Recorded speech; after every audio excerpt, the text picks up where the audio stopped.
Hey there, it's Melissa Paluzzi here with the reading of the month. This reading is for January 2024. Woohoo, we made it through 2023. It's kind of been an slight uphill climb since 2020. But I just want to remind you that no matter what is going out in the world, you can feel the way you choose to feel within yourself. And as a matter of fact, if you would like to see peace in the world, generating, discovering, growing peace within yourself helps that be reflected out in the world. So the work that you do within yourself always shows itself out there in the collective. So that's just a little reminder. So if you're noticing that you're being upset by world events, that means it's time to go inside and do some inner review for where whatever turmoil you're seeing is reflected within you. This is kind of how we repair what we see out there. All right, just a little reminder that you have more ability within you to solve problems outside of you. All right, so here we go with our reading for the month. We have 5 Wednesdays in January, and so here we go. We've had almost all of these cards already, so we might be repeating some patterns. All right, so our first one, and I am using the Wisdom of the Oracle by Colette Baron-Reid still. This one just works really well for us. We like this one. Our first one is To the Sea. This one is the reminder to go with the flow. Just follow the direction that you're being led to take. All right. I've been talking about this a lot, that Spirit expects you to step out onto the invisible staircase or the invisible bridge. You ask for experiences to be had, or you ask for things to happen, and yet you have to take a step towards that. And so once you do that,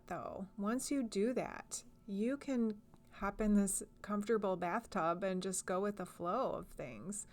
Life is so much easier when you let your higher self guide you to what is good for you and beneficial for you. And this Out to Sea card really, To the Sea card really reminds me that following your inner guidance always offers the least amount of resistance, the least amount of drama, the least amount of problems.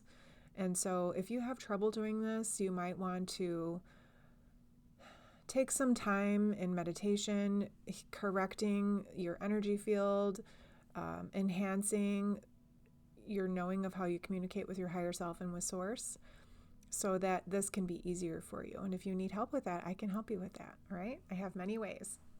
So that's first week, go with the flow. All right.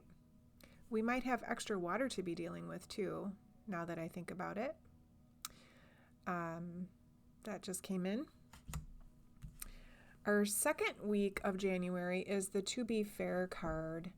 Now, there's a lot of balance happening here, but this is also a reminder of your energy out is the energy you get back. This is a cause and effect. So be mindful of the words you're speaking out loud. Your words have power. Your thoughts have power. Your words and your thoughts are going to be manifested. So be mindful of what you say and do everything with a fair and balanced heart. All right. This includes being fair to yourself. I know most of my clients don't have big fat heads. They're careful not to be in their ego, but making yourself small is just as big of a problem as you going overboard. All right. So to be fair means to put yourself also in your list of fairness. Just a little reminder. Week 3 brings us the Unfinished Symphony card. And so this is your opportunity to clean up things that have not been completed. So this could be relationship issues that you have not had closure upon. This could be grief experiences that you feel like you haven't processed enough. This could be an unwritten book. There's something that is from your past that is not fully accomplished yet. And this third week in January is a good time to just get that done.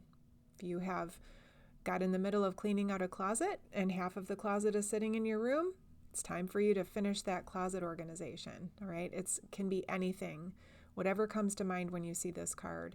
But it's not just about what's happening in the present moment. This is healing the energy of the past where you were stuck there and not having that completion. So if you feel stuck, there's some old energy maybe that's not been resolved that might help you move forward once you complete that project. So get on that. Week 4 is by the book.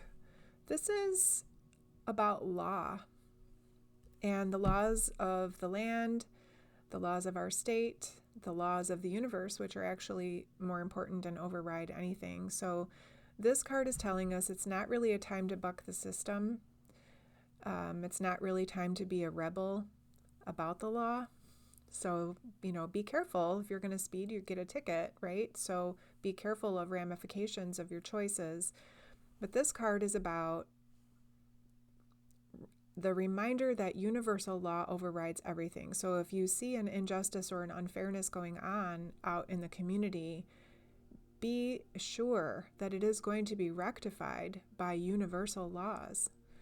Energetically, it will be handled. So don't get too caught up in what appears to be something out of order. It is going to be taken care of. You need put no judgment towards anything. Just be a neutral observer about what you see going on and trust the process to be completed in perfect order, because it will. All right. And our last card for January is the Soulmates card.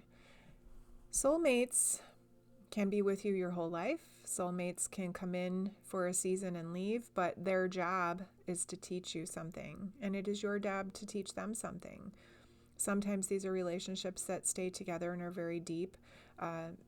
Usually, from what I understand, soulmate relationships are not necessarily the most calm, peaceful, and happy. Usually there's lots of lessons going on, and I don't know about how you feel, but I'm usually somewhat uncomfortable or flustered in my learning moments. And, it takes a little bit of talk and communication and understanding your feelings to get through some of those things. So just a reminder, if your partner that you're sure is a soulmate is making you crazy, it's all for a reason. And understand this is about learning. And how do we learn? Sometimes we have to go make mistakes, and we have to be shown by other people. How we learn about ourselves in our communications with others. If you lived alone and never saw anybody else, you would never have any idea how to experience yourself. All right. So how you interact with others is a very important part of living. And, I hope you just take this as a little reminder that these people deeply love you. And on the soul level, there is an exchange happening here. You guys signed up the contract to help each other learn here on planet Earth. And so if you can get out of your mind for a moment and drop into your soul, into your heart, and know that whatever experiences you're having right now in relation to your soulmates are for your highest and best good. It always is. All right. So enjoy that and have a little giggle about the role you're playing to teach each other. It's kind of fun to think of it that way. So there, just a little recap. We have to the sea, go with the flow, allow your higher self and spirit to guide you. Stop running into brick walls with your mental decisions. Follow your guidance. It's always the best way. And we might have extra water. Extra emotional. Water represents emotions, so this is very deep. So follow those emotions as you go with the flow. See what happens. To be fair, all right? Energy out, energy in. Fair, balanced. Put yourself on one of these scales. Are you giving yourself enough weight in your own life? Unfinished Symphony. What do you need to clean up from the past to help yourself move forward? Unstick yourself. By the book. Let's not be breaking any laws right now, people. And let's look out into the world, seeing what we see that we might judge as injustice, and just understand the laws of the universe will take care of that. You don't have to get upset. You can go within again and send peace, harmony, all those good things out into the world and help the world that way.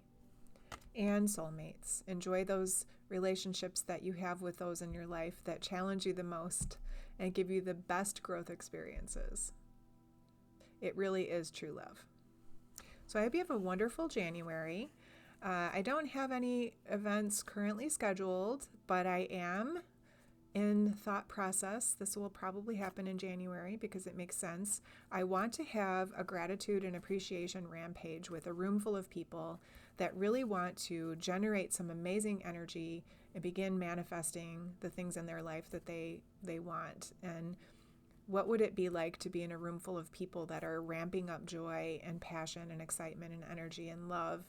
And imagine what it will look like if you could see a room full of people generating that kind of excitement. I think it's going to be super fun. So all you have to do is get a notebook and a pen, some ideas for yourself, and I'll let you know when we're going to be having that gathering. I hope to see you there. I hope that 2024 brings all good things and that you see all things as good for you in your growth and your experience in your life that you have here on this earth. And I am very grateful and appreciative to be a part of that in some way. And I really look forward to being of assistance to anybody in any way that I can. That is my Dharma here. And I'm very blessed to be able to work my Dharma. So have a fantastic January, everybody, and I'll see you soon.